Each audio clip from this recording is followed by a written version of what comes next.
Welcome to a special edition of the Dynamic Political Centrism podcast, hosted by Alan Steinberg, produced by Dr. Yonaton, Yoni, Yares. This week, surviving Donald Trump 2.0. Good evening, everybody. I am Alan Steinberg, the host of the Voice of Dynamic Political Centrism.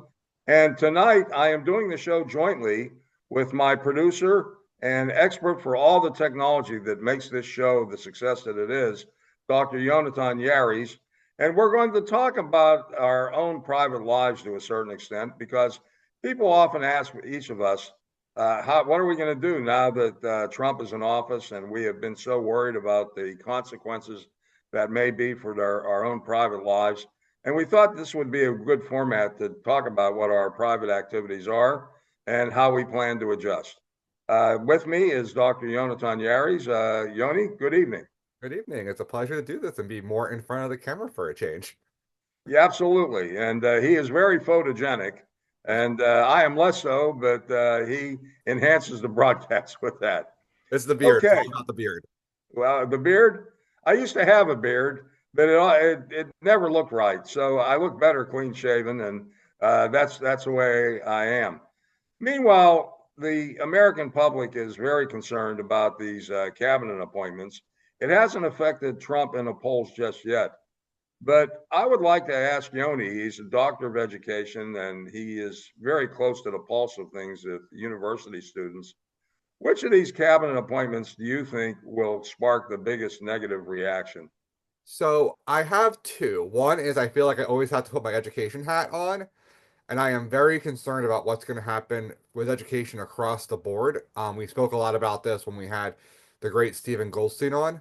Yes. I am very concerned about what will happen with Linda McMahon, I believe. I'm not sure how we say that. You've got a wrestling star, effectively, running education with no experience. But I think we've talked that one a lot, so I'm going to leave that one alone, just so I have to say it there. No, The you're other right. one actually are not cabinet members yet, but I do think this Vivek Ramaswamy and Elon Musk is going to cause a lot of trouble.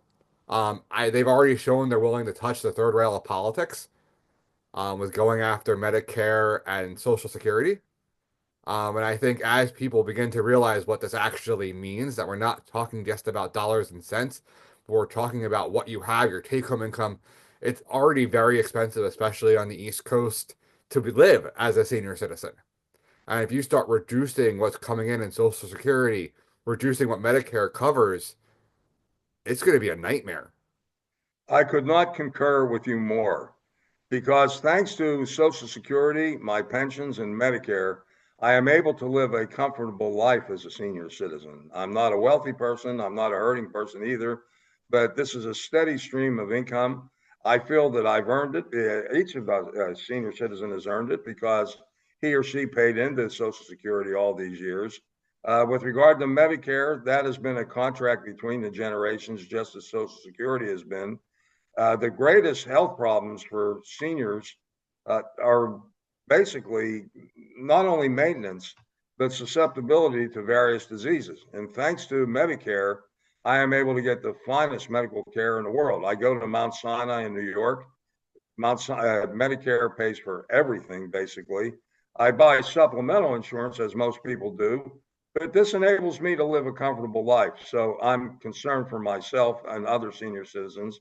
The cabinet member, I think, that may cause a lot of problems in the electorate for Trump, and I'm not wishing for this, because as much as I loathe Trump, I don't want to see this person ever take office. I don't know if I think he will be confirmed, and I think that his problems will come up after he's confirmed and he proceeds recklessly, and that's Robert F. Kennedy Jr. Because, you have 5 kids right now? 6. 6? Okay.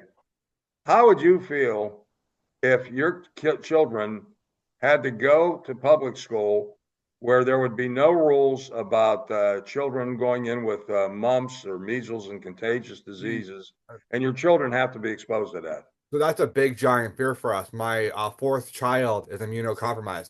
She can't get MMR. She got very sick off the first one. So this is a living nightmare for us. every day right now as we see the vaccination numbers go down. And That with is a compelling story.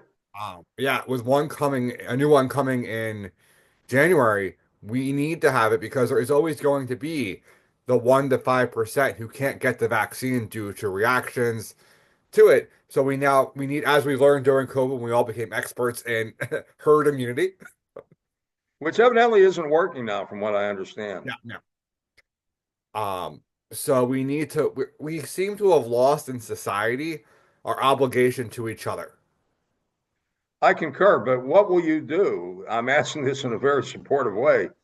Yeah, your child who has the immunity problem. What do you do now to enable him? Is it him or her? So we've been very fortunate living in Cherry Hill, and living in an area where we have good herd immunity status and we have good vaccination rates.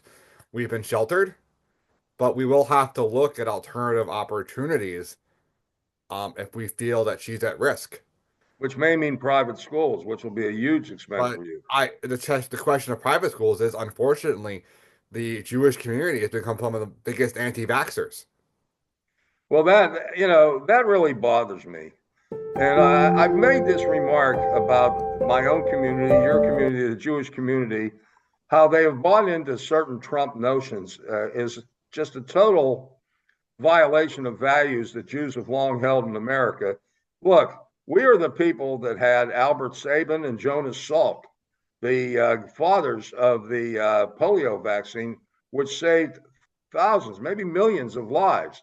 And for us all of a sudden to become anti vaxxers is crazy. It, It makes no sense. We're a people of science with some of the greatest scientists in the world, Albert Einstein, for example. And for us to become negative towards science makes no sense. So you're really caught in a crossfire on this. uh-huh. I would hope for your sake that, and I think of my granddaughter in this vein all the time, but she goes to the school system in New York, which is pretty good on this. They're pretty good on vaccines and protection of children, but you have you have a very tough problem with this, and you're doing the Jewish community good too by this because you're having a lot of children, which after the Holocaust, the need for a greater Jewish population became a vital need. We have Yet you're definitely done that. We mastered that part. oh, you certainly have. So I'm very sympathetic on this, and my concern is that when Robert Kennedy, he will be confirmed, I think, and people will confirm him blindly. The senators will confirm him blindly, saying he's not going to be that bad. He's going to be more practical when he gets in. No, he won't, and the consequences can be dire. Yeah, I mean, I think we're also lucky that we live in New Jersey. I think it'll be very interesting because when I was coming up, the Republican Party was all about states' rights, and getting away from a large federal government. So my Right. question is, will a state like New Jersey come in and take up the mantle saying that in New Jersey, we are going to be a pro-vaccination state? Because I think that will be a very interesting dichotomy if we talk about the Republican Party, who used to be for smaller government, states' rights, and what will happen if, say, a Democratic state goes, we're taking it into our own hands. We've got states' rights. Well, I hope the Democrats will take that into their hands because the Republican candidates right now, you have Citarelli, who's become more and more sympathetic to the anti-vaxxers, and Mike Testa, who is not running for the governorship. I like him, but he's totally a spark plug for the anti-vaxxer movement. And that affects all our children. That's the thing people don't understand. The reason you have vaccine mandates is to protect those children going to school and they are not being exposed to contagious diseases. So this is a concern. I have a feeling that once he is confirmed, maybe he won't be confirmed, but I sort of think he will be. But once he is confirmed, I think it's going to be a firestorm of controversy. 100%. I really do. But meanwhile, we have to get on with our lives during this period. Yes, we And do. what I thought we would do tonight is each of us will, first you and then me, we will name the activities that enhance our private lives. Some of them are obvious, and how we plan to handle this during Trump 2.0. So you go first. So obviously we talked about my children that I get the greatest blessing when I walk in the door from work is getting home and being Abed so for a non-Jewish word, that's a Hebrew word for father, which is what my kids call me, and I get Abed this of that. It's great joy. Sure, at times I'm like, please, please, you know how to do it your own, but it's always good for a laugh. Getting to celebrate their accomplishments, and reminding myself that I have to focus on the here and now. On the more personal sense of things, I am a very big music and musical person. I have been known to put on many a show in the background when I'm working. I don't like working in quiet. Um, at my school, my day job as a teacher keeps me very busy. I'm very focused on that. I'm preparing for being my first job as technical director for our upcoming musical. So that's taking a lot of attention. I'm also our journalism advisor. So I get a chance on the front lines to bring up a new sector of journalism through my students, an aspiration of them to refocus what real journalism can be like. Especially because we've seen the destruction of local news. It's I come, could not agree with you more. Today I was asking around. I always had a good relationship with the Star Ledger. And it's unfortunate because in this era of digital, which is progress of a sort, newspapers, the printed editions are just going out of business. yep. So the Star Ledger is now part of New Jersey Advance. And I've had very good receptivity on their part when I've submitted op-eds. But the person who was in charge, Dave D'Alessandro, he's no longer there. Yep. Very provocative writers like Tom Moran on the left and Paul Molstein on the right are no longer there. I have to find out to whom I submit articles. I don't know how much the Ledger is going to cover politics. There's speculation that they may go over to a more lifestyle-oriented publication. But I know when I came to New Jersey, and I'm sure it was this way for you growing up, not as much in South Jersey as in North Jersey, but the Ledger, anyone who followed politics, the Ledger was the newspaper of record. And it's always a sad thing. I remember in New York years ago, you had about 6 papers, and that was perhaps a little bit too much, but some of them were of high quality, like the New York Herald Tribune, Yep. The New York World Telegram and Sun, the New York Mirror. I used to read Ed Sullivan's column in there. And all these papers went out of business, and it was the end of an era. So what you've described is not only gratifying to you, but it's very good for society that you're training a generation in basically in quality journalism. Because someday when you and I are not doing a podcast, they can be our successors. Yeah, and actually, as part of what we're doing is they're actually going to be producing their own podcast on a variety of issues. So my school I work at is a majority minority school, which means that my entire population is black and brown. So you're Right. talking about your Hispanic, your Latino, and Latinas community, and they're working on one of our first podcasts is going to be about Black excellence in America and what that means. Where's it located? We're in Willingboro, so we're exit 45B on 295. So we are right basically in the middle of South Jersey. Have me as a speaker sometime. I won't speak I will long. happily do that. Okay, good. For That me, as for you, we are observant Jews, so yes. Judaism, our lives revolve around Judaism. So we're not going to be breaking any ground with our discussions on that. However, I have other matters as well. I am a huge sports fan, and I have re-embraced, I had gotten away from baseball, but I have found that baseball is one of the most affordable activities in New York. I can go through SeatGeek, get very good tickets for the Mets, very good tickets for the Yankees. And I love the Mets because I have a ton of books at home. I grew up, now I'm 75, but when I was 5 and 6 years old, my first favorite team was the Brooklyn Dodgers. And the Mets have emerged as their successor. And I love going to Citi Field because it has the look and the feel of Old Ebbets Field. At the same time, I have another affordable activity, but people don't know that it's affordable. Like you, I'm a music lover and I love the opera. And opera is very inexpensive. That's something for the family circle at the Met. It costs at the most about $40. It usually has been between around 25 and 35, but people don't know that. But opera for me is one of the not it's not entertainment, it's one of the highest forms of culture. And I just love the opera. So between that and sports, and of course, I'm enjoying pro football season now, and I love going to the Brooklyn Nets. I get a lot of gratification out of those. The next thing is I love touring places. I'm the biggest New York lover in the world. I was talking to a friend today, and I was talking to him, and he says, "Don't." He's from Israel. People from Israel cannot take the cold that is here. It's kind of funny, and, and I love the cold. You know, I'm used to it. I grew up with it, but I hate Florida. I used to go to see my parents, may they rest in peace, but it's a boring place. It's got no energy. Whereas New York, you pick up the energy just going off the streets. So in the coming weeks, I plan to spend the day going to art. Even though I'm Jewish and not Italian, if I wasn't Jewish, I would want to be Italian. And I used to love going to Little Italy in Lower Manhattan. Now the great Italian neighborhood is on Arthur Avenue, Right. and I plan to go there. I can't eat the food, but I can smell it. So that's what I plan to do. But also, my life has been a search for intellectualism. And the biggest thing I have learned is that you really never come to the end of the road. There's always something new to learn. And so, what I do every year is I make a book list based on the things I studied as an undergraduate at Northwestern. That was the great years of enhancement of my intellect. And I make a book list for the coming year. And I had a very successful reading this year. For next year, I'm starting off the year reading books on fascism by the leading expert on fascism, Robert Paxton, Jason Stanley.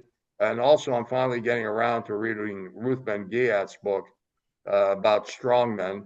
And then I have biographies to read. I will read the book by the late Jonathan Steinberg on Bismarck, who was one of the most interesting people who ever led a nation. And he was not Hitler, put it that way, not at all. And he basically perfected the idea of a foreign policy of self-interest. After that, I'm going to read the new book by David Greenberg. He's a professor at Rutgers. He lives in New York. I had the pleasure of having lunch with him when I did my essay on Kissinger. He's written a book about John Lewis. For this book, I got a copy from my son as well. John Lewis is the authentic American hero of the civil rights generation. I'm also going to read a book by Beverly Gage, a professor at Yale, who has written a book on J. Edgar Hoover entitled G-Men. And Hoover was complicated. He often abused his power, but he wasn't willing to listen to Nixon when Nixon wanted him to engage in retribution. On that note, he was a heck of a lot better than Kash Patel is.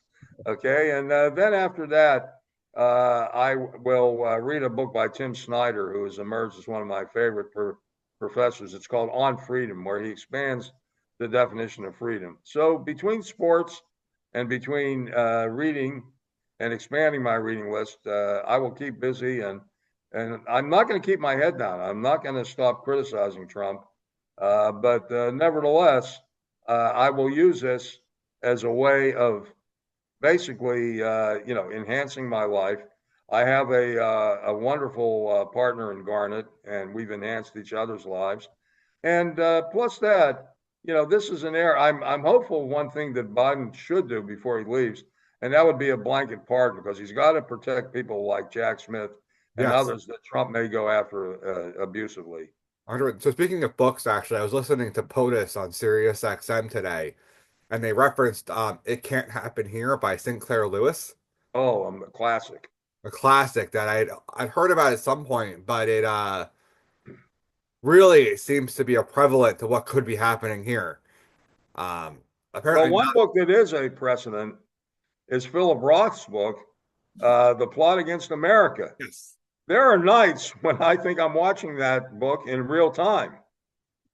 I'm glad you brought this up about Sinclair Lewis, because Sinclair Lewis was a dissenter in a very good way. He was married at one point to Dorothy Thompson, and Dorothy Thompson was an interesting story because she started off as a very pro-Zionist, and then she turned against Zionism. But I will always have respect for her memory, because she was a very anti-Hitler, and she played a vital role in Jewish refugees getting out of Germany. So to learn things like that it always enhances one. And but I think you're right. I think that people have to look at books that may have been written years ago, but are relevant to the present time. I mean, I think people should know Dorothy Thompson. For those of you who are not up on her, she was the first person to ever interview Hitler in 1931. Yes. It's just because it's always important to give context, as Alan always. No, that is very important. In fact, I got a book last summer that was written by a professor at Northwestern, and I'm very attached to my alma mater. And it was about a group of people who were very avant-garde writers, like John Gunther was one, Dorothy Thompson was another, and they used to meet and get together and discuss the affairs of the world. And they were the intellectual guiding lights of that era. It's a book written by Deborah Cohen, and as such, the intellectuals really can define an era. And I think that you point out what Dorothy Thompson did. I think that intellectuals often have been the forefront of any good movement, and she was. There's no question about it. Speaking of intellectuals, going back to your roots as a Pittsburgh person, one of the other things I do, I'm an inspirational junkie. I like watching things that inspire me. So one of the things that always inspires me is the late Dr. Randy Pausch's last lecture. He was a professor at Carnegie Mellon, so Pittsburgh. Sure, I've been by there many times. And he did a last lecture, which actually was the truest sense of last lecture. He was unfortunately dying of cancer.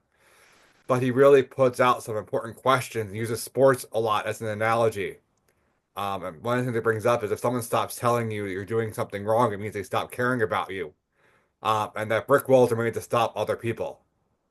Um, he was a letter jacket for football in high school, but then went into an academic. Did he live in the Pittsburgh area? He did up until his death. And then he moved down to Virginia. Text me his name. I'll look up stuff on Yeah, him. so really a brilliant, brilliant. I highly encourage you. It's on YouTube. Watch the one that's an hour and 40 minutes long because they honor him in the beginning with a couple of things. And even now it's held up. And it's become a very timeless message. For anyone, not just those of us in education, but in terms of achieving dreams. And I think it's really important in Trump 2.0 is that there is still a time after it. I introduced my students today to the Declaration of Independence in 11th grade English. And it talks about we're not just changing government because it's a transient nature. We're talking about a massive change. We're not just talking about simple things. And I think presidents are temporary. But you're correct. But regimes are not. Correct. And That's that's the danger with Trump. He is trying to achieve a change of regime. He wants us to go to a fascist authoritarian style regime.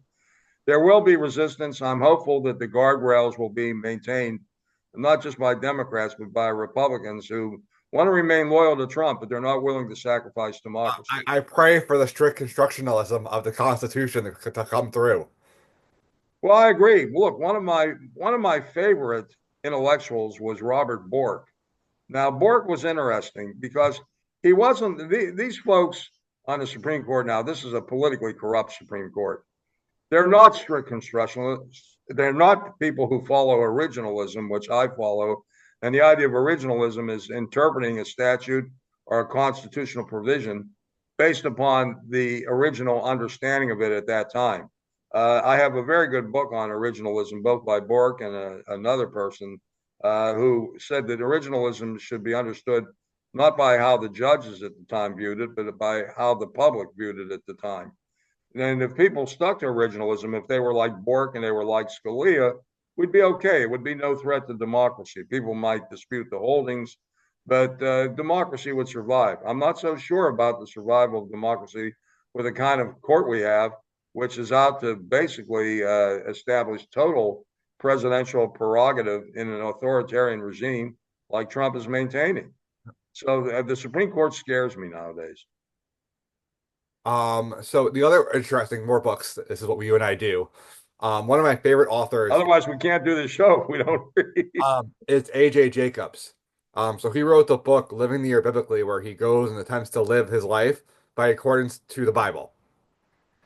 He just came out with a new book, Living the Year Constitutionally, where he goes and tries to live his life based on the originalist viewpoint of the founding fathers. And his intro, one of the things that stood out to me was how little I knew about the Constitution. I've never even read it, not the whole thing anyway. Thanks to Schoolhouse Rock, I was only familiar with We the People, preamble. Well, that's interesting because one of the few things that people realize is that the founding fathers, while I revere the Constitution, they were not saints. Now, some of them were deists. That's not a problem for me. You know, if a person has basically a conception of a limited God, a God who retreated into the background once he finished his or her work of creation, I don't have a problem with that. Okay, I don't agree with it, but I don't have a problem with that. But also, you know, there were a number of slave owners who were present at the drafting of the Constitution in Philadelphia in 1787. But the Constitution is the ultimate work where you can distinguish between the author and his or her creation. And so I share that view of trying to live our lives by the Constitution. It is really holy writ for Americans. The other quote I like from him is from William Blake. We both read the Bible day and night, but thou read black where I read white. And I think we've forgotten that in society is that you can read the same document and come out with two very different viewpoints, and that's okay. It is okay. And your perspective is bound to be governed by your culture and your background and your ethnicity. You can't divorce yourself from what you are. And so that's a sound theory. And I think also getting back to our Jewish roots is in Judaism, we have a whole concept of that. Look up Hillel and Shammai, and you'll see all these constant debates of somebody who read white and the other person who saw black. Well, I'm with you on that. Although I have a frustration. I'm not afraid to mention this. I have been a member of the Orthodox community now for 30 years, but I'm a dissenter on the way Orthodoxy has looked at one of the great Jewish theologians and philosophers, maybe the greatest in American history, who was Rabbi Abraham Joshua Heschel. He was just a person of unbelievable goodness. He maintained orthodoxy in his own life, but a lot of the Orthodox rabbinate was very parochial when it came to him. They said, "Oh, he's teaching at a conservative academy, you know, Jewish Theological Seminary." I feel that's a very narrow-minded perspective. You know, he was a great theologian.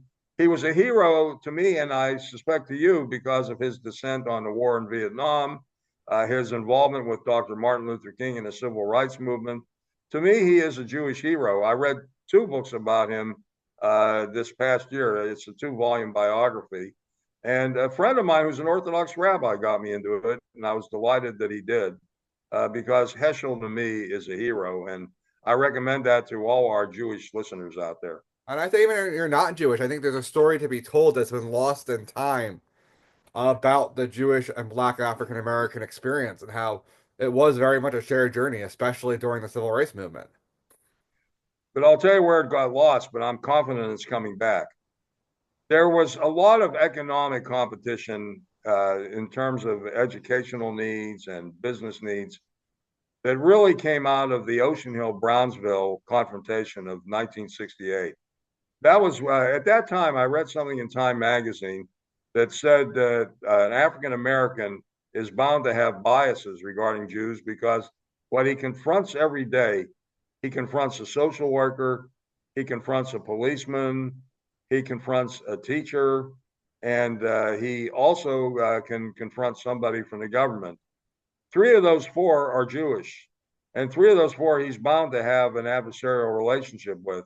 The one that isn't Jewish is the cop. That's the only one that isn't. So that led to confrontation. It sparked a certain anti-Semitism in the Black community as well. Jesse Jackson was a voice on that. But I think a lot of that has faded. I know I watch Al Sharpton often on MSNBC, and he has a very he didn't always have this, but he has a very positive view now on the Jewish community. So I think that's one area where things really have gotten better. Yeah. And I see Jews and Blacks combining more now in terms of assertion of rights. Even Dov Hikind, who is considered right of center, has worked very closely with the African American community in Brooklyn. So that's a hopeful development, and I hope it continues. I think also in terms of surviving is the importance of getting off the computer. Both Al and I are book people, and I think we were talking about baseball. That's now an experience. I think you come and look at the ballparks. It's not just seeing a game. They've created an atmosphere that doesn't exist in other sports venues. Yeah, I don't know half the new statistics. When I go to a game, I have to ask the guy sitting next to me what does OPP mean? And they put all these statistics on the scoreboard, and I'm just catching up, but that's okay, you know. And I'll tell you something. I would be negligent if I didn't mention the fact that my granddaughter, who Baruch Hashem, as we say, 9 going on 10. I'm learning from her because it's a whole different culture of music, and she goes to a school for gifted children in New York, and she's getting a lot out of it. And I learned from her. I think it was Rabbi Yehuda Hanassi who said, I may have this wrong. I think he was the one though, who said he learned from his teachers, but he learned mostly from his students. So you have that gift every day of learning from your students. Oh, 100%. Absolutely. So Yoni and I are facing the coming year. We're very cautious. We're worried. There are a lot of developments that have basically deepened this worry. But we also know that with faith and with the fact that we do have still a separation of powers, maybe not with the Supreme Court, but we still have a United States Congress with a great tradition, that there is hope that we will get through all this. But the key, I know Yoni feels this way, and so do I, is to get back into our private lives and embrace those things that give our private lives meaning. Yoni, thank you very much for your work tonight, and I look forward to some really top shows in the next 3 weeks, and also at the beginning of next year. So have a happy Hanukkah, Chag Sameach, and I enjoy our partnership, and as our listeners increase, our emphasis on this podcast increase, and I'm very grateful to you for that. It's been great. I will actually note to our listeners, it actually marks our 1-year anniversary of the partnership that Alan and I formed, and it's been hard to believe it's an actual year because it goes by. It is. And it's been great fun for me getting back into my roots in politics, and it's been so much fun for me on a daily basis. Terrific. We're a dynamic duo. Yes. That's it for tonight's broadcast. Tonight's podcast. It is a broadcast, and we'll see you next week. Take care. Catch our next episode on December 12th, 2024 on Spotify.